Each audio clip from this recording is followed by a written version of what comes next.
સંભારો બનાવવા માટે થોડાક આપણે મોળા મરચાં લીધા છે, 2 આપણે તીખા મરચાં લીધા છે। તમારા ઘરમાં ઝાઝુ તીખું ખવાતું હોય તો તમે ઝાઝા તીખા મરચાં પણ લઈ શકો। હવે આપણે મરચાંને કાપી લેશું।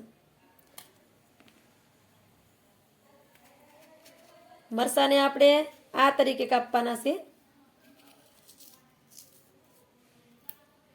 મરચાંને આપણે આવી રીતે કાપવાના છે। એને આપણે નાના નાના ટુકડા કરવાના છે, આ રીતે। બધા મરચાંમાંથી આપણે આ રીતે નાના ટુકડા કરી લેશું।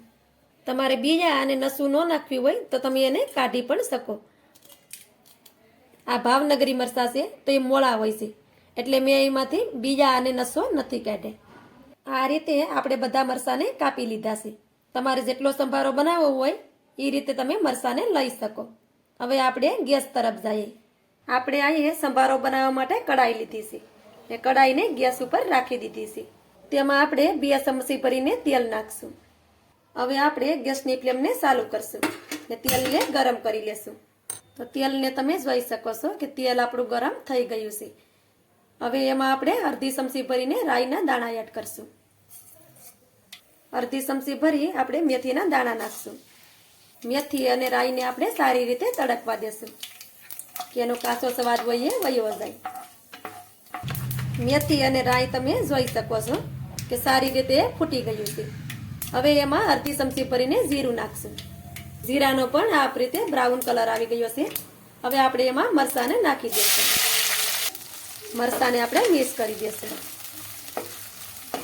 મરચાંને આપણે સારી રીતે મિક્સ કરી દીધા છે। મરચાંમાં આપણે સ્વાદ પ્રમાણે મીઠું નાખી દઈશું। અડધી ચમચી ભરીને એમાં હળદર નાખી દઈશું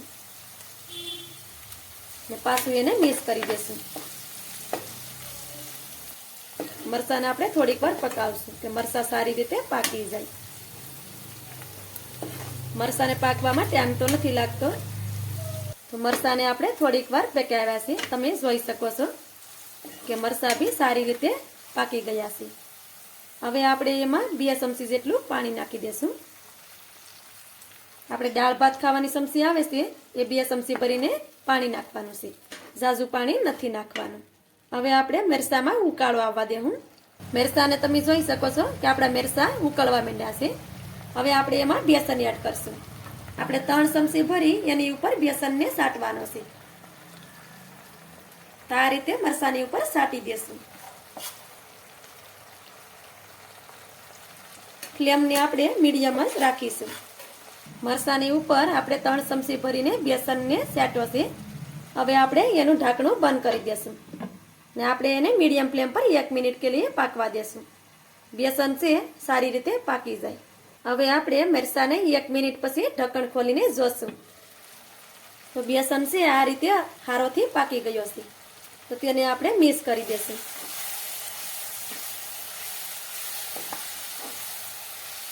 બેસનને આપણે મરચાંની સાથે સારોથી મિક્સ કરી દીધો છે।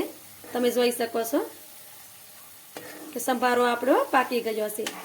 ગેસની ફ્લેમને આપણે બંધ કરી દેશું। હવે આપણે સંભારાની ઉપર અડધી ચમચી ભરીને લીંબુનો રસ નાખી દેશું। તમને મીઠો સંભારો જોતો હોય તો તમે એમાં ખાંડ પણ નાખી શકો, પણ અમારા ઘરમાં મીઠું કોઈ ખાતું નથી એટલે મેં એમાં ખાંડ નથી નાખી। અને ઉપરથી લીલા ધાણા સાટી દેશું, તેને પણ આપણે સારી રીતે મિક્સ કરી દેશું। સંભારો બનીને આપણો રેડી થઈ ગયો છે। સંભારાને આપણે પ્લેટમાં લઈ લેશું। સંભારાને તમે જોઈ શકો છો કે જોતા જ મોંમાં પાણી આવી જાય એવો આપણો સંભારો બનીને તૈયાર છે। તો આ રીતે સંભારો તમે પણ બનાવજો। તો મારી આ સંભારાની રેસીપી તમને સારી લાગી હોય તો એક લાઈક કરી દેજો અને સબસ્ક્રાઈબ કરવાનું ભૂલશો નહીં।